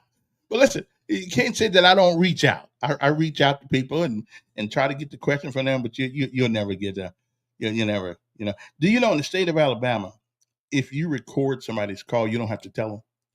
Okay, you don't really have to tell them as long as that's the logo. As long as uh, don't take me for that, but I know you. As long as one of you know that the call is being uh, recorded. So I knew that the call was being recorded. Okay. Moving right along to other things. I got some other things here. Chemicals. Well, there's chemicals in everything. There's chemicals in soap. At one time, they said the toilet paper wasn't good for you, and boy, that's gonna make a stinky situation because I don't. You got to use it. As a matter of fact, if I was a white guy, I'd be really ticked off the toilet paper's white. I really would be. I'd be ticked off. Why can't y'all make it pink or something? I mean, yeah, I don't know. They can't do it though. Anyway, Birmingham broad daylight shooting, the death of a 42-year-old man has been ruled justified. Well, must be just. I don't know exactly what the story is, but they said. Um, Now, here's a story that we didn't hear much about it in Montgomery, but it did happen here not so long ago. A suspect is charged after two men abducted from a Montgomery motel, stripped, beaten, and robbed. You see, it's not just enough to beat them and rob them. They're gonna make you walk around naked while they're doing it. That's it. That part I don't quite get. Okay. I mean, you done took the man's money, and now you're gonna take his dignity. Leave a man some dignity. You left him broke. That's bad enough. You done took his clothes. You done hit him, beat him, and make him walk around naked. I don't know. But anyway, a 23-year-old is being held without bond after authorities say he and another man kidnapped, stripped, and beat two men during a Montgomery robbery. Marquise Leon Chopper Barnett is charged with 2 counts of kidnapping and 2 counts of robbery, according to the court record. And Camilla, go to the thing and see what they look like. Court and jail records do not reflect the arrest yet for the second suspect. The ordeal began a few days ago at 2:40 in the morning, okay, at the Studio Lodge on Eastern Boulevard. Authorities say that the other suspect confronted the two men in the motel, brandish a rifle, not just a gun. And that's probably the guy I seen walking down the street the other day with the rifle. Okay, and we allow people to walk around the street here with rifles.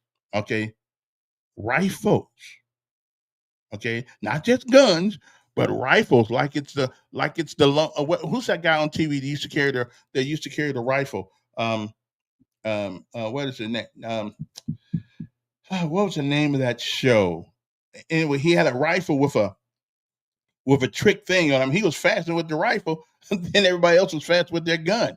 So I'm just telling you, but I can't think of the name, but when I think I'll let you know. So I guess now we're gonna let people walk around town, with rifles now. Okay, I can't, somebody knows the name of that show came on TV.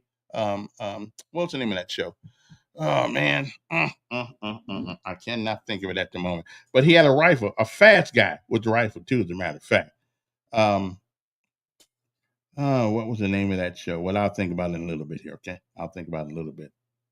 Okay, so let us continue on.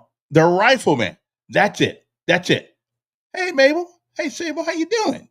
I'm glad you're still with us. Okay, the Rifleman. That's right. The Rifleman. That's right. So I appreciate that. Well, that's what we're doing now in Montgomery. We're walking down the street with rifles. I mean, somebody has got to be. If you believe that the Second Amendment from the Constitution of the United States meant that any jack thug can walk around the street with a rifle, and now they gonna rob a guy with the rifle. I mean, really, and we don't want them to have ID. We don't think now we don't think that we can require you. And ID won't stop fools. I agree with you. I agree. They won't stop fools. They won't. But however, maybe if we make you get an ID so people can ID you when they see you, and I'm telling you something, I'm surprised a lot of folks ain't been shot already. Police come up to you and you got a rifle in your hand, man. I'll tell you what, I'm on high alert. I mean, first of all, can somebody give me a reason why you need to walk down the street with a rifle? Okay, I mean, why you ain't the rifle man? Why do you need to walk down the street with a rifle? Any street. I mean, in Atlanta, they're crazy. I got that part. They're crazy. They got streets, pink streets and red streets and all kind of things. I understand them over there. But why would a man? I can understand one on your side. Okay, police carry a gun, you carry a gun. That's fine. But why would you need to walk down the street with a rifle in the city of Montgomery? Is there no one that uses common sense to say that you don't need to do that? And then yesterday, we got a guy that didn't have a rifle, but didn't have no clothes on, going down the street on his bike with all of his glory showing. I mean, yeah. Matter of fact, he made me a little jealous. But anyway, he going down the street with nothing on, not a stitch of clothes on a bike. So, now, me personally, I'd have been too. I'd have thought that hitting that bar in the middle there would kind of make it uncomfortable, but evidently it didn't make it uncomfortable for him. So we need some mental institutions.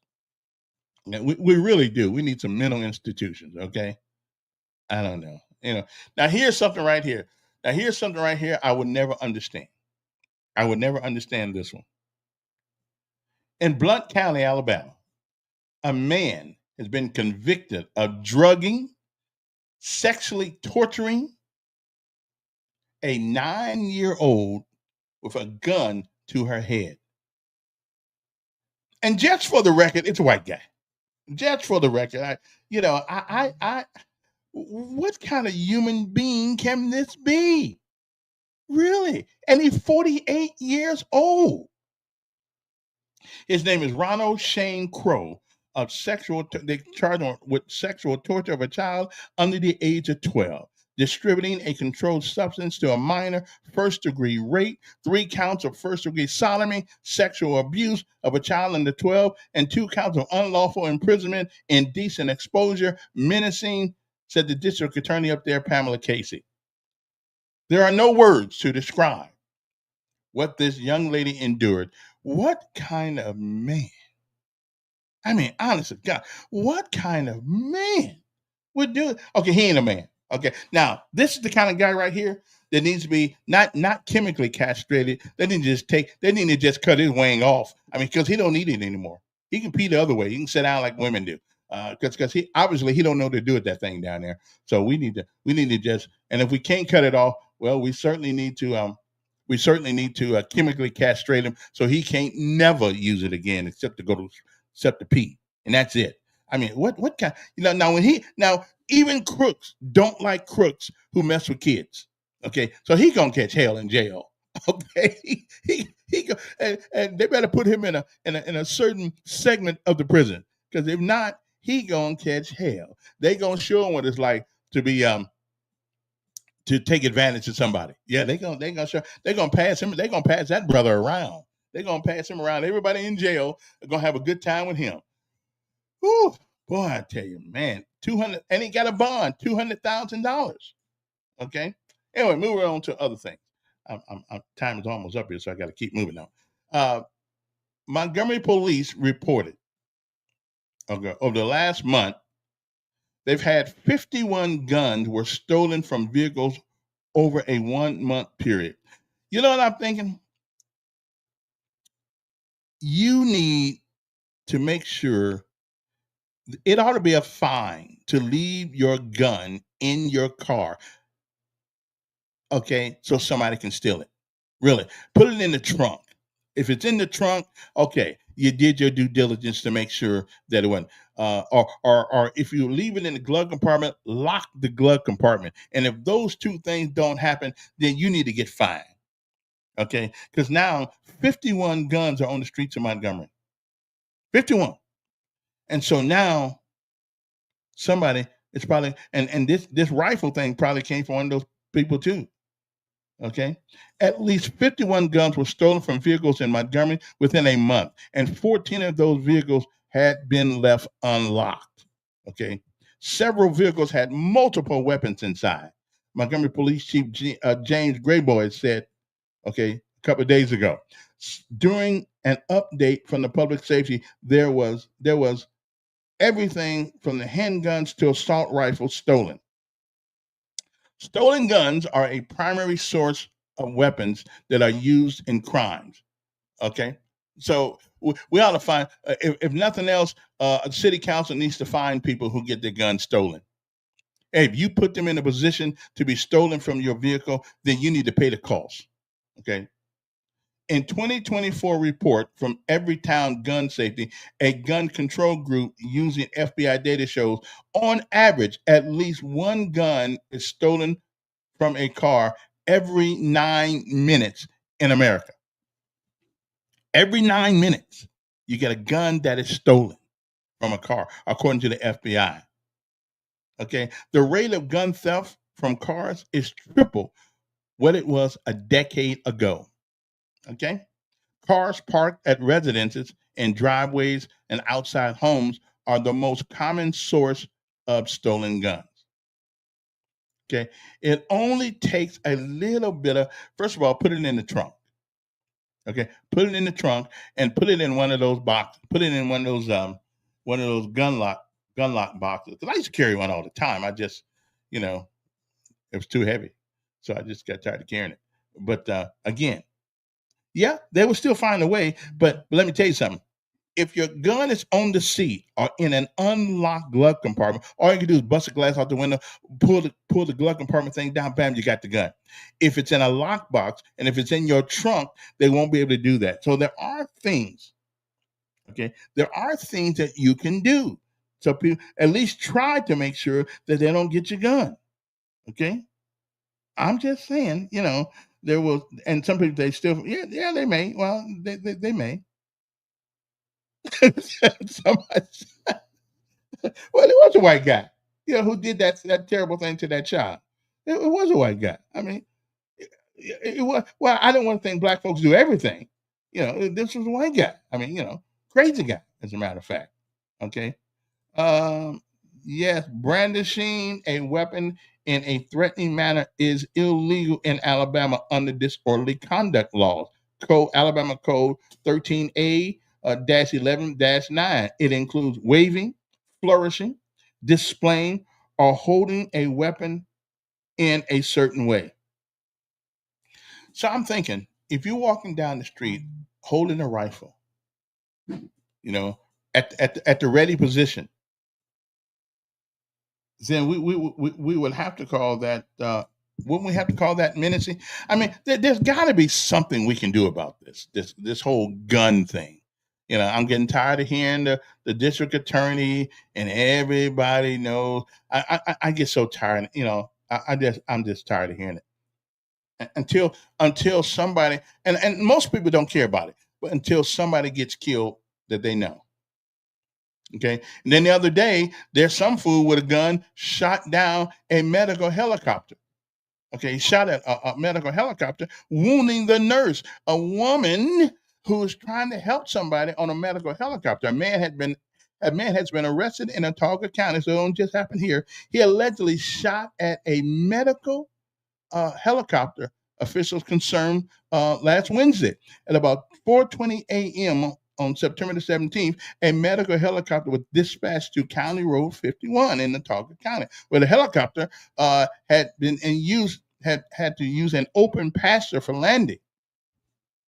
So now we got, so when the Autauga County deputies arrived, Harold, that's the guy's name, they located the alleged source of the shot, a 48-year-old Peter Ellison, who was arrested at the scene. That's got to be a white guy. That's got to be a white guy. Yeah, yeah. I mean, black folks shoot at each other. We don't shoot at helicopters. Okay, that's got to be a white guy. Ooh, some of these stories are just too good to let go. I mean, yeah, and I'm glad I wasn't on it. Okay. Now here's one. Alabama child has been found unharmed. Good, finally some good news. Unharmed in Montgomery after suspected killing, as a suspected kidnapping. Police say a 7-year-old boy was reported as being kidnapped from Alexander City. Was found Sunday night in Montgomery restaurant unharmed.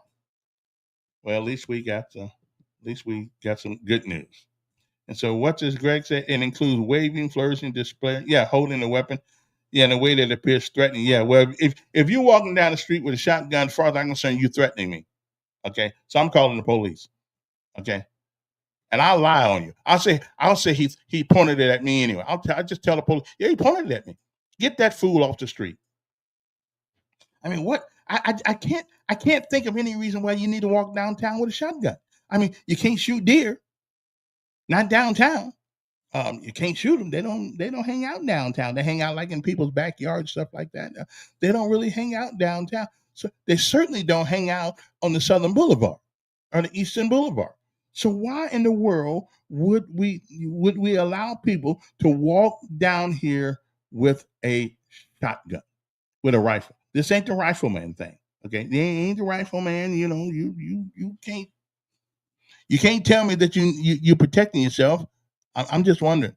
And last week there was somebody throwing rocks off a bridge on the freeway. I mean, we got some crazy people. We need a big old mental hospital. Yeah, we do. We need a mental hospital. Okay, we do. These people have got to be on drugs.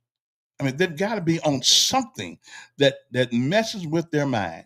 I mean, that's just what it's got to be. Okay, it's got to be. Okay, I'm just saying.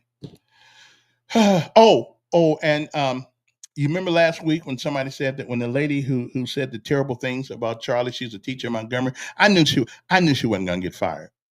I mean, listen, they are, and listen, I don't blame the school for acting at least with an absurdity in their mind about the things that she did. I that is absurd. Yeah, I agree with that. But the Supreme Court has already said, you can't fire people because they say they're extra. And I'm with them, especially on your public.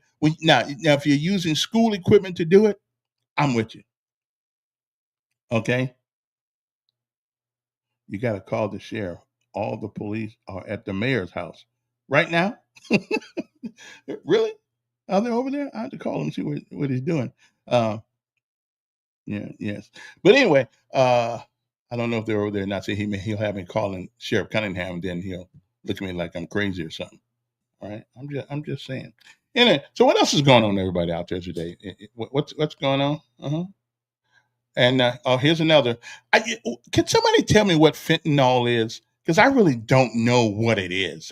Is it like cocaine or something like that? I mean, I don't really know what it. I've never had the cocaine thing either.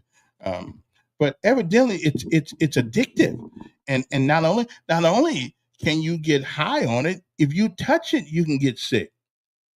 So I don't really know. Um, I don't know what it is, but evidently a lot of people must like it. An Enterprise man has been sentenced to federal prison in the prosecutor described as a scheme to smuggle fentanyl into central Alabama from California. James Walker, 35, can't be Jimmy Walker of Good Time, temporarily off. Okay, that ain't him. Has been sentenced to 43 months in federal prison for his role in a conspiracy to distribute fentanyl, said Kevin Davidson, acting U.S. attorney. Walker pleaded guilty earlier this year. He said following his prison term, Walker will serve 3 years on supervised release. There's no parole in the federal system. So what does that mean? I think that means you gotta do the time. You got to do the time. So when you go to the feds, so if you're going to do something, make sure that you don't do it on a federal installation or use federal facility to try to accommodate you in your mastermind crime scheme. Okay, do it in the city. They give you a little less time. Okay, I'm just saying, and you can get parole. According to the records, and Walker's plea agreement, the investigation began in March 2023 when the Federal Bureau of Investigation, or otherwise known as the FBI, and the United States Postal Inspection Service began investigating a drug trafficking network moving fentanyl from California to Alabama. Listen, we need a lot of things in Alabama. We do. We need a lot of things in Alabama, but we don't really need fentanyl. Okay. I'm just saying we don't need fentanyl. I mean, if you're gonna bring something here, bring something we can eat. Okay, bring something we can eat. Okay, I don't mind a little marijuana, but then again, you can't use the federal government to deliver your stuff. Oh, it's a opioid. Okay then. All right. So does that mean it's from the poppy seed or something like that? The opium poppy seed? Is that what that means? Very small amounts will kill your friend. Wow. Okay then. Well, I don't. Yeah, I want to be high at least one time. I've never been high in my life. I never drank the beer, never drank drinking soda. I think are worse for you than beer though. But I've never drank one. My son tells me if I live to be 70 years old, I need to have a beer. Now my problem with that is that I've never had one. So if I do have one, somebody need to take my keys because I won't know if I'm drunk or not because I've never been drunk. So just take the keys from the car and lock the door in the room. But if I do drink something, I'm going to drink me some Hennessy. Okay, because that stuff looks good, nice and brown, and it looks smooth. And so, but I probably shouldn't start with Hennessy, should I? No, I shouldn't start with Hennessy. I may need to start with the with some wine, like little strawberry wine, something like that. We used to have something called Boone's Farm back in the day. My brothers used to drink that stuff. Okay, so I can't. Okay, no Boone's Farm either. All right, I'm just gonna leave that alone. Okay, well, listen, guys, I got to go now because as you can tell, I was getting to the end of this thing today because I'm trying to talk about so that I can get the time out. Uh, So tomorrow's my Friday because I don't work on Fridays. I'm never going to work for anybody again on Fridays unless there's a whole lot of money involved. So it's time for me to go. I'll bring a dynamite show on. We're gonna have somebody. We're gonna have a preacher and somebody's gonna be here tomorrow because on Thursdays we talk about religion because what you believe matters. What you believe matters. It is part of your life's philosophy. It's nasty.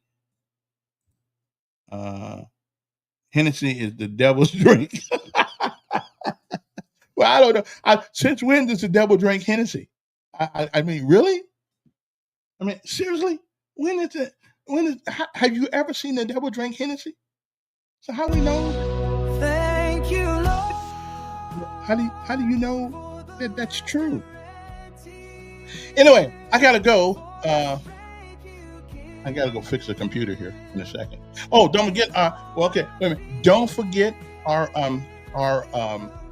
Okay, wait a minute. I can't go. I almost forgot to do this, man. Where's it at? Where's it at? My sponsor. Did I get talking so much today? I don't know what I don't know what I'm doing. So let's go here. Okay, my sponsor today is One Stop Wireless. Okay, so if you need a cell phone and you don't have one, well, they can help you get a cell phone. But let me tell you one of the things that One Stop Wireless can do for you that other people can't do. They can take a phone. Let's say you got a phone hanging around the house, right? You got a phone hanging around the house. You know, you stuck it to one of these people right there. Well, she can actually take that phone and get it to working for you. Okay, and whether it was from somebody else, you know, you didn't had it for about a year, so you never paid the bill, and they turned it off and they wrote you off. Well, they can get it turned back on for you. Okay, so give them a call. Give them a call, 320-2988. Okay, One Stop Wireless at 3445 Atlanta Highway, right there on the corner of Atlanta Highway and Coliseum Boulevard at the gas station. They're good people over there. And they got used phones, new phones, old phones, Apples, Samsung, you name it, they got it. So give them a call. Okay, give them a call right now, 320-2988. And it's been good being with you guys today. So let me go finish my other job. I got to do some stuff this morning. Good morning to you. Don't forget, you can always donate to the call so I can buy some groceries, because this is my job now. So I'm trying to make a couple of dollars here, and well, just help me out here. I'm gonna put a donation line on my Facebook page sooner or later, and y'all help me out here. Because where else you gonna get the truth from? Okay. How you gonna get what I give out? Nobody can. Bye. See you later. Have a good day, and a good night, and a good afternoon, and whatever you do, remember this. It is not the falling down that gives you strength. It is the getting up every time you fall. Keep getting up. All that's going to happen is you're going to get stronger. See you tomorrow. The good Lord says the same. Have a great day. I'll be replaying this later on this afternoon, so we can all get together and look at it and laugh. See you. Bye.